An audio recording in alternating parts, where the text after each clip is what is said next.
अम्मी, क्या हो रहा है?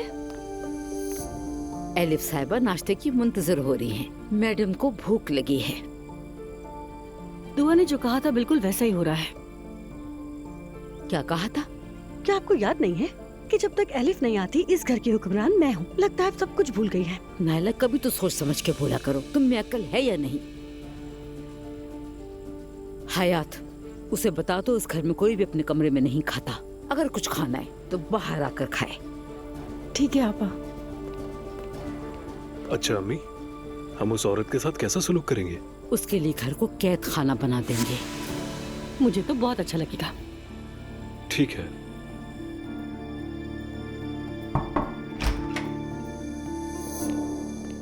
मरियम आपा ने कहा है कि खाना सिर्फ बाहर ही खाया जाएगा, इसलिए आप बाहर आ जाएं।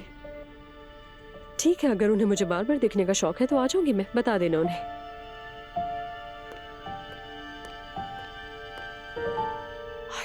यहाँ तो हर कोई मुझे ही ऑर्डर दे रहा है।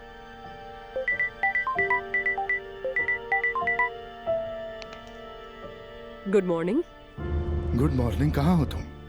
कहाँ होंगी मैं? आपके घर में। अगर नाश्ता नहीं किया तो आओ बाहर कहीं साथ कर लेते हैं। मरियम ने मुझे नीचे किचन में नाश्ते के लिए बुलाया है। खुदा के वास्ते आपस में उलझना मत। मैं कैफे पर वेट कर रहा हूँ, अगर कहो तो आ जाता हूँ लेने। नहीं, इसकी जरूरत नहीं है, मैं आ जाऊंगी।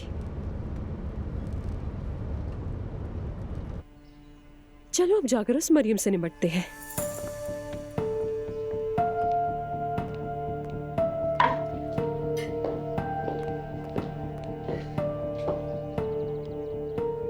Good morning Pinku. लानत तुम्हारी सुबह पर।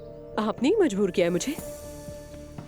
मैं तो अलग ही रहने वाली थी, किसी को नुकसान पहुंचाए बगैर अपनी जिंदगी में खुश थी, मैं आराम से रह रही थी। लेकिन नहीं, आपने तो ऐसा होने ही नहीं दिया, क्योंकि आपको हमेशा की तरह तमाशा करना था। तुम क्या कह रही हो? मुझे कुछ भी समझ नहीं आया। अब क्या कहानियां बनाने की कोशिश कर रही हो तुम? अरे नहीं, आप अच्छी तरह समझती हैं, बहुत अच्छी तरह समझती हैं, मगर मानना नहीं चाहती। आखिर आप चाहती क्या है मुझसे? मुझे समझ नहीं आता है। आपका जो दिल चाहता है आप वो करती रहे और मैं बस चुप करके बर्दाश्त करूं? ऐसा नहीं होगा।